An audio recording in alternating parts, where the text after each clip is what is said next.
Hello అండి, welcome back to Radharamaniyam. ఎప్పుడు రోటీ చపాతీ కాకుండా ఆలు పరోటా ఒకసారి ట్రై చేద్దాం. ఇది ఎలా చేయాలో చూపిస్తాను.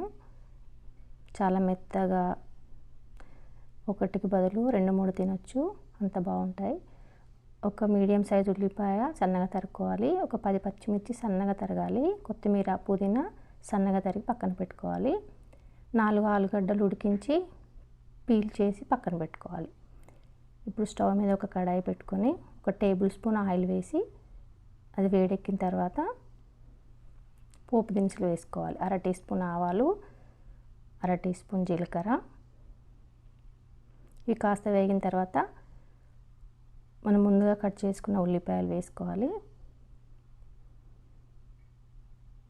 తర్వాత పచ్చిమిర్చి సన్నగా తరిగి వేసుకోవాలి. చిన్నపిల్లలు ఉన్నట్లయితే పేస్ట్ చేసి వేసుకుంటే మంచిదండి. పుదీనా కూడా వేసేసుకోవాలి. ఇవి కాస్త మగ్గిన తర్వాత 1/2 టీ స్పూన్ అల్లం వెల్లుల్లి పేస్ట్ వేసుకోవాలి. అల్లం వెల్లుల్లి పేస్ట్ పచ్చివాసన పోయేంత వరకు ఫ్రై చేసుకోవాలి.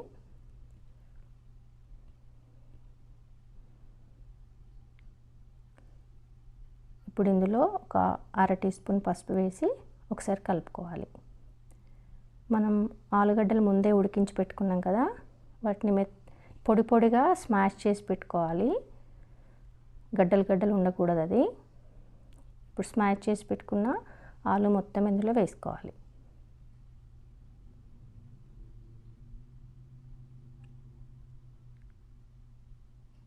వేసి ఒకసారి కలపాలి. ఇప్పుడు రుచికి సరిపడా సాల్ట్, 1/2 టీ స్పూన్ మిరియాల పొడి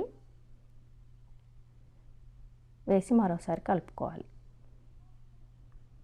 కర్రీ చాలా తొందరగా అయిపోతుందండి ఇది, ఎందుకంటే ఆలుగడ్డలు ముందే ఉడికించుకున్నాం కదా. చివరిలో సన్నగా తరిగిన కొత్తిమీర వేసేసుకొని ఒకసారి కలిపి కర్రీని పక్కన పెట్టేసుకోవాలి, చల్లారబెట్టుకోవాలి కర్రీని. దీనికోసం చపాతీ పిండి ఒక 1 అవర్ ముందే తడిపి పెట్టుకోవాలి. ఇప్పుడు ఆలు పరోటా ఎలా చేయాలో చూద్దాం.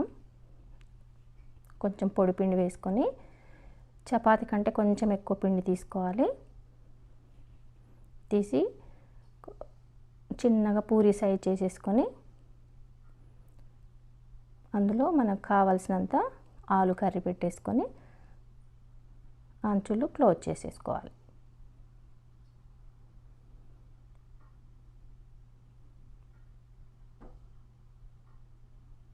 చాలా మెత్తగా, మృదువుగా భలే ఉంటాయండి ఆలు పరోటా. ఒకటి తినేవాళ్ళు కూడా 2 తినేస్తారు, అంత బాగుంటాయి. ఇప్పుడు చపాతీ కోలతో దాన్ని గుండ్రంగా తిప్పుతూ అంచులు ఒత్తేసుకోవాలి. మరీ పలచగా ఒత్తకూడదు, మనము అందులో పెట్టిన కర్రీ బయటకు వచ్చేస్తుంది. ఇలా గుండ్రంగా ఒత్తుకొని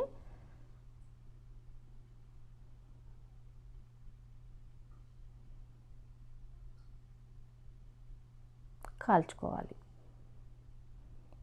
ఇప్పుడు మన స్టవ్ మీద ఒక పేనం పెట్టేసి దాన్ని బాగా వేడి కానివ్వాలి.